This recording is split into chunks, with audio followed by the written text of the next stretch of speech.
Mumbai vote कर रहा है, लेकिन एक चीज़ बहुत क्लियर होनी चाहिए, ये सिर्फ महज एक नॉर्मल सिविक इलेक्शन नहीं है जहाँ पे नेता आके बोलते हैं हम लोग रोड्स बना देंगे, गटर साफ कर देंगे, ये इंफ्रास्ट्रक्चर करेंगे और फिर सभी कुछ भूल जाते हैं। ये इलेक्शंस मुंबई का सबसे बड़ा पॉलिटिकल रियलिटी शो बन चुका है। एलिमिनेशन अभी भी नहीं हुए, लेकिन करियर्स, लीगेसीज और ईगोस फुल डेंजर जोन्स पे और एक स्टेक्स पे आ चुके हैं। कई सालों के डीलेज, एक्सटेंशंस, कोर्ट केसेस और बस थोड़ा और वेट कीजिए के बाद फाइनली वोटिंग सुबह 7:30 बजे महाराष्ट्र के अलग अलग हिस्सों में शुरू हो जाती है। और यह कोई छोटी इलेक्शंस नहीं है, लगभग 2900 सीट्स, 900 के आसपास वार्ड्स और 29 म्यूनिसिपल कॉरपोरेशंस। फनी बात यह है कि इनमें से काफ़ी सिविक बॉडीज का टर्म 2020 से लेकर 2023 के बीच ही खत्म हो चुका था। लेकिन सिंपल लैंग्वेज में बोले तो ये काउंसिल्स एक्स्ट्रा इनिंग्स खेल रही है बिना पब्लिक के परमिशंस के। इस पूरे गेम का सबसे बड़ा प्राइज है बृहमुंबई म्युनिसिपल कॉरपोरेशन, यानी कि BMC, इंडिया का सबसे बड़ा और सबसे अमीर सिविक बॉडी। ये सिर्फ महज एक म्यूनिसिपलिटी नहीं है, ये पूरा पावर का पावर हाउस है, कंट्रोल फ्रीक, पूरा स्टेशन कंट्रोल करने की अथॉरिटी है, पैसे का पावर हाउस है और पॉलिटिकल कंट्रोल का एक शॉर्टकट। मुंबई में सिस्टम सिंपल है, एक वार्ड, एक कॉरपोरेटर और एक वोट।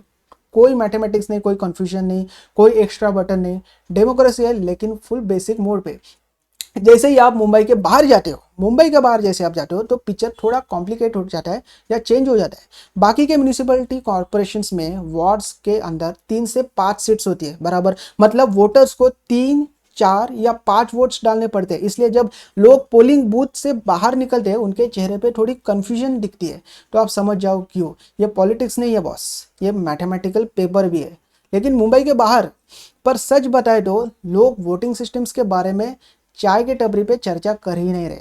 असली चर्चा हो रही है या डिस्कशन हो रहा है वोटिंग के बारे में नहीं, पॉलिटिक्स, इमोशंस और द अनफिनिश्ड बिजनेस के बारे में। इस पूरे इलेक्शंस के सेंटर में खड़े हैं द ठाकरे ब्रदर्स, जो लगभग 20 साल बाद BMC इलेक्शंस के बैकग्राउंड में एक साथ आए। इनके लिए ये इलेक्शन सिर्फ सीट्स जीतने का मैटर नहीं है, ये the brand name, the Thackeray brand name को रिक्लेम करने का, ये लीगेसी रिस्टोर करने का अटेम्प्ट है। ये मुंबई को याद दिलाने का अटेम्प्ट है या मोमेंट है कि एक टाइम पे कौन ये सिटी का बॉस हुआ करता था। जब शिवसेना अनडिवाइडेड थी तब सिर्फ BMC नहीं चलाती थी। कई लोग कहते थे कि पूरा मुंबई का पॉलिटिकल रिमोट कंट्रोल उनके हाथों में था। कॉन्ट्रैक्टर्स से लेके कॉरपोरेटर्स तक और स्ट्रीट लेवल पॉलिटिक्स से लेके मूड ऑफ द सिटी तक सभी एक ही इकोसिस्टम के थ्रू चलता था। इसलिए ये इलेक्शन एक रियलिटी चेक बन जाता है। क्या ठाकरे फैमिली अभी भी बाला साहेब ठाकरे के ट्रू पॉलिटिकल हीयर्स कहलवा जा सकती है? क्या मुंबई अभी भी उस लीगेसी को वोट कर सकती है, या फिर सिटी ने साइलेंटली डिसाइड कर लिया है कि अब आगे बढ़ना ही समझदारी है और हम मूव ऑन करेंगे? और यही से बात जाती है द मराठी माणूस या मराठी ब्रांड के कॉन्सेप्ट की। ये आइडिया 1950s के संयुक्त महाराष्ट्र मूवमेंट से निकलती है, जब बॉम्बे स्टेट से महाराष्ट्र बना। कल्चरल आइडेंटिटी धीरे धीरे पॉलिटिकल वेपन बन गई। बाला साहेब ठाकरे ने आइडेंटिटी को एक स्टैंप बना दिया जो कि बहुत लाउड, इमोशनल और इलेक्शन विनिंग था। सालों तक मुंबई पॉलिटिक्स इस पे चल रही थी। ठाकरे ब्रांड का फाउंडेशन बन गया, स्पेशली राज ठाकरे, जिनके लिए द मराठी प्राइड एक इम्पॉर्टेंट सब्जेक्ट बन चुका था। लेकिन टाइम बदल चुका है। मुंबई अब वो शहर नहीं रहा जो 90s में था। अब सवाल थोड़ा अनकंफर्टेबल और कॉम्प्लिकेटेड है। क्या मराठी माणूस या मराठी प्राइड अभी भी वोट करती है, या फिर मुंबई ने चुपचाप अपना माइंड चेंज कर लिया है, डाइवर्ट कर लिया है और मूव ऑन हो चुकी है? क्योंकि गए कई सालों के बिहेवियरल, कल्चरल, लैंग्वेज चेंज के वजह से एक पॉलिटिकल शिफ्ट आ चुका है, एक पार्टी शिफ्ट आ चुका है। ये पता चलेगा। इसके बीच एक कहानी बहुत बड़ा ट्विस्ट लेती है, वो है एकनाथ शिंदे की पॉलिटिकल सर्वाइवल स्टोरी। 2022 में शिवसेना स्प्लिट हो गई थी। आधी से ज़्यादा पार्टी के साथ वॉकआउट करने के बाद शिंदे के लिए ये एक इलेक्शन एग्जाम जैसा है। ये सिर्फ जीत हार का सवाल नहीं है, ये पूरा का पूरा सवाल है उनके प्राइड का, एक प्रूफ का कि वो सिर्फ एक पावर इनहेरिट नहीं करते, वो कंप्लीटली डिजर्व भी करते। बीजेपी के सामने ग्राउंड लूज करना ऑलरेडी एक उनके लिए एक प्रॉब्लम बन चुका है, क्योंकि BMC इलेक्शन उनका चांस है ये दिखाने का कि वो टेम्पररी CM नहीं बल्कि बाला साहेब ठाकरे की लीगेसी के ट्रू क्लेमेंट है। और फिर आता है बीजेपी, जो कि शांत, कैलकुलेटिव, कॉन्फिडेंट और फुल स्टेबल मोड में पार्टी के लिए ये इलेक्शन एक परफेक्ट सिचुएशन है।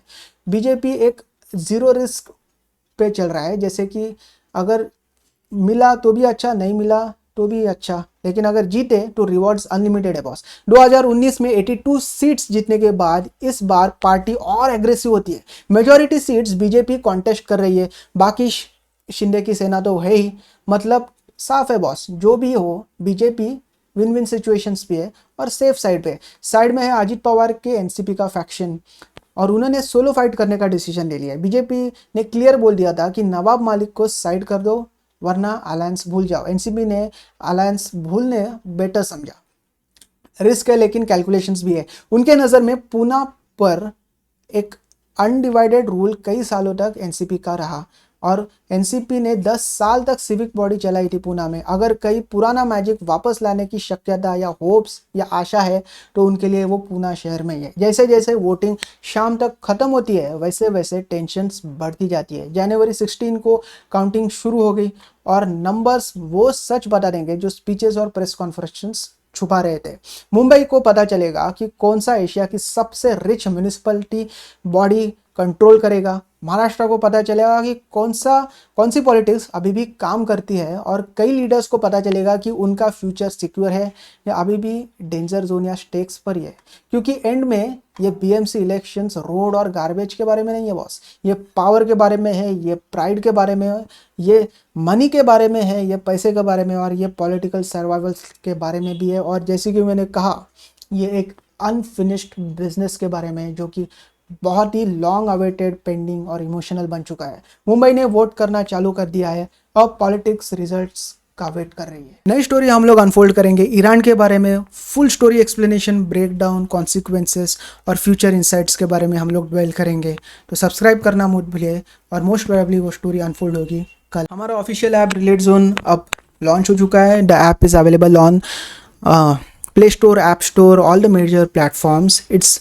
The Relate Zone app is about building connections, making network, and basically to meet new people, expand your horizons, basically in the form of searching for partners, searching for work opportunities. There is a job section search, there is a work opportunities section, there is a alumni networking section, there is a campus networking section. There are multiple sections for networking, searching or finding work or searching jobs, and multiple things in part of making stories, reading stories. It's basically a blend and a combinations of all the things: networking, story consumption, making connections, of finding work opportunities into one single platform. The name of the app is Relate Zone. Do not forget to download the platform because already thousands of people are there and they are enjoying, so you also should.